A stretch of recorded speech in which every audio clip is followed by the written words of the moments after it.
Alright guys, welcome back. This is part 3 to what if Naruto was all 7 kings or had the power of all 7 kings. Now I believe we left off just going to the bridge. Drink water quick.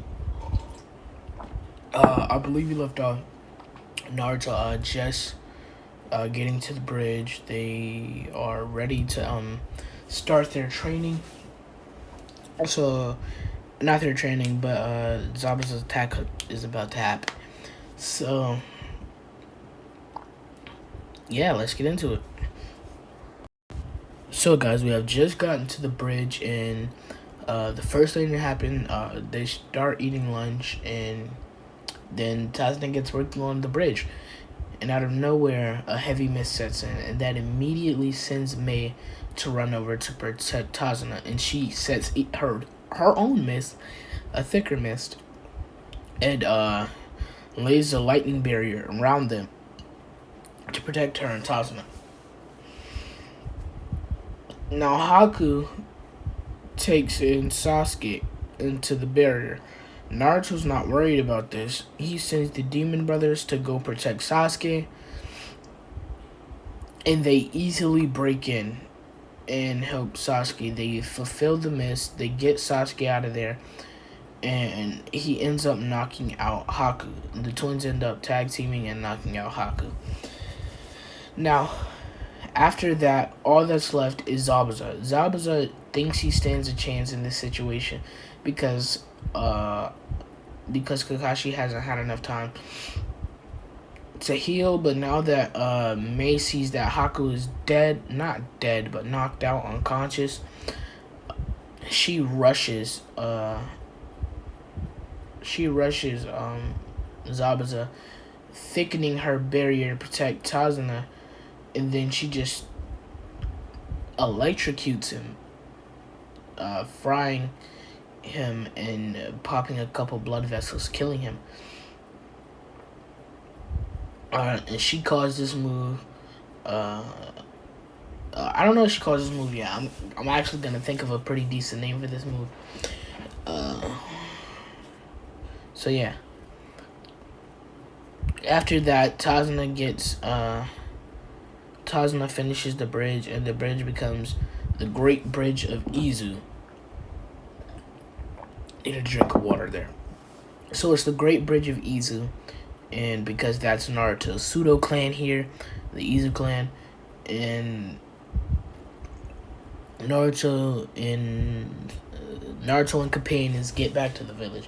And the first order of business is to register his two new members of his clan as clan members, and in their name is no longer the Demon Mist Brothers. Their new names are the Blaze of Izu.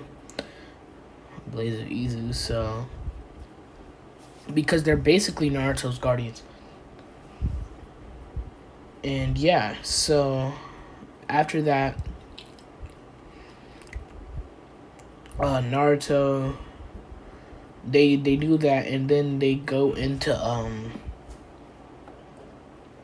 sorry, I don't know why I've been so thirsty lately. They go and they sign up for the Forest of Death, and Sasuke asks Naruto to train him, and Naruto's like, sure, I'll train you. He finds out that he has an affinity for lightning, and he just taps his shoulder, and he gives him not the ability to control and manipulate all lightning, but the ability to he doesn't need hand signs to do lightning style jutsu anymore. And he says, well, since your affinity is lightning, I'm going to take it away the hindrance of the hand signs to build up chakra, and now you can use lightning style jutsu without hand signs.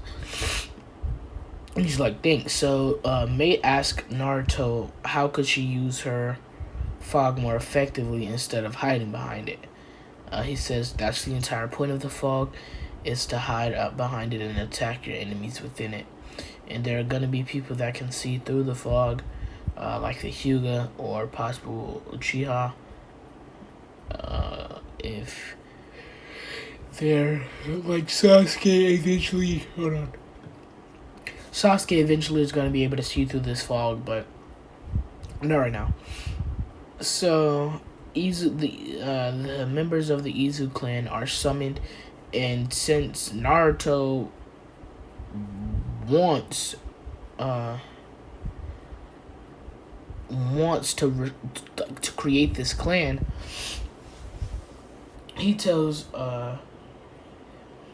Hiruzen, for the rest of my month of training, me, Mei, and the Izu protectors, or the Blades of Izu, will go and find more clan members. So he goes and he finds maybe, I'll say 75 to 80 people that are loyal, that are families in poverty. He's just helping them, young kids and all of that. But no family with a child under the age of 10, because simply time skip things. And he gives them different types of abilities, and the Izu clan's Kekkei Genkai is now known as Touch of the King, or Izu's Touch. Sorry, I'm so thirsty. Oh, and that's Naruto is known as the King of Izu. So Izu, the King of Izu, that's his name in the bingo book type stuff. So that's why the Kekkei Genkai is called the Touch of Izu, because he touches you and gives you an ability. And I'm gonna make the abilities hereditary. But once you get under 50% of Izu, you cannot access it. So yeah. Alright, so after he's come back, it's around the time of the Chunin exams. There's 4 days left, and Naruto says, if I become a Chunin, my clan gets a seat on the council. Though we are the most powerful clan, though we are a new clan, we're pretty formidable, and within the next 2 to 3 years, we're going to be more powerful than any clan in this village or in this world. So it's like, all right, you're going to have to prove it to me. So he goes to the Chunin exams. The demon brothers are going to be training and teaching the new members of Izu how to use their abilities and things of that sort. So the Chunin exam starts. The first is the same. It's a genjutsu, pretty easy, pretty standard. And then Rock Lee comes out and he's like, Izu, King of Izu, I challenge you. And Naruto pays no mind to him because he can't sense chakra. He doesn't sense a high presence of chakra within him, but he is in a Chunin exam, so he does stop. He says, "What do you want?" And he says, "I'd like to fight you." And Naruto, seeing himself as the one true king, says, "You cannot lay your hands on a king." And he snaps his finger, and the demon brothers appear right in front of him, prepared. And Lee's like, which one of these fellows will I fight? And Naruto thinks to himself, I like this bushy brow guy. And he says, pick your choice. He ends up choosing the brother that I gave the ability to sharpen his weapons in the fog, enhance his weapons in the fog. So he learned how to use that enhancement on his hands, since he kind of did something like kind of gotten a seal to where he sealed a weapon within his fingers that's kind of like a blade that just pops out. So yeah, I'm giving him that ability. So he does that, and he's just going at Lee full steam, and Lee's dodging it pretty well, and he says, now Izu's touch, and he activates his fog ability and calls it the fog of Izu, and goes through and just cuts Lee one time, and it's barely a touch, but he still has that poison effect, so he cuts him. And Naruto stops the fight there. He says, I thought I told you not to break the skin. Your poison is lethal. go get the antidote and be back here within 30 seconds. And he's like, yes. He goes and he gets the antidote, and it's all cleaned up. I know I'm giving Naruto kind of a god complex in this, but it's not really a god complex. It's how I see somebody who would be the one true king of the world. Somebody that has to be humble, but not so humble to the point where it's sickening. And somebody who still knows, yeah, I'm stronger than you. So I'm not gonna dictate you, but I am. You are gonna follow my orders because you are my subordinate in such a case. That's what I'm trying to give Naruto, the personality of. Anyways, so we get to the second test. Obviously, the test goes the same. Naruto doesn't even attempt to do the test. He just sits there. And then Anko kicks out.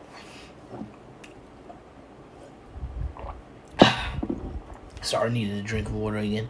Anko kicks out the window and they're like, sorry for being late. Yeah, anyways, meeting by the forest of death. Bye. She goes to the forest of death. She obviously explain what's going on here. So here's what's going on. Not Naruto, but obviously you have the heaven and earth scrolls. You need to go get a scroll, blah blah blah.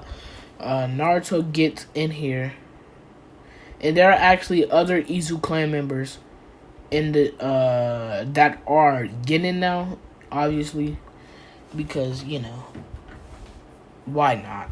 But they aren't in the tuning exams yet. I don't think Naruto would allow anybody to go into the tuning exams until they spent at least a year within the Leaf Village learning what's acceptable and what's unacceptable. Naruto goes within the forest of death, and he tries to clear pretty fast, but Orochimaru, knowing that Naruto is on the team, doesn't just bring himself. He brings him, Kabuto, and another strong nigga. I don't know. And he brings them, and he uses them to distract Naruto so he could kind of get the seal on Sasuke. And he realizes that Sasuke is the Jinchuriki, and that his curse mark won't have the same effect because it would be two entities within a body, and Kurama ain't going for that. So he tries anyway, but obviously the body rejects it, just like Naruto's did. Anyway, yeah. So just like Naruto's would have, if he got bitten, he would have rejected it. So yeah. So it is rejected, but he still passes out, and they're so close to the finish line that they just carry him there. They finish, and not even 30 seconds later, Gaara walks in unscathed, untouched. And yeah. After completing this part of the sector, everybody comes in and completes it, and it's the preliminaries. The preliminaries are way different. It's gonna be May versus Naruto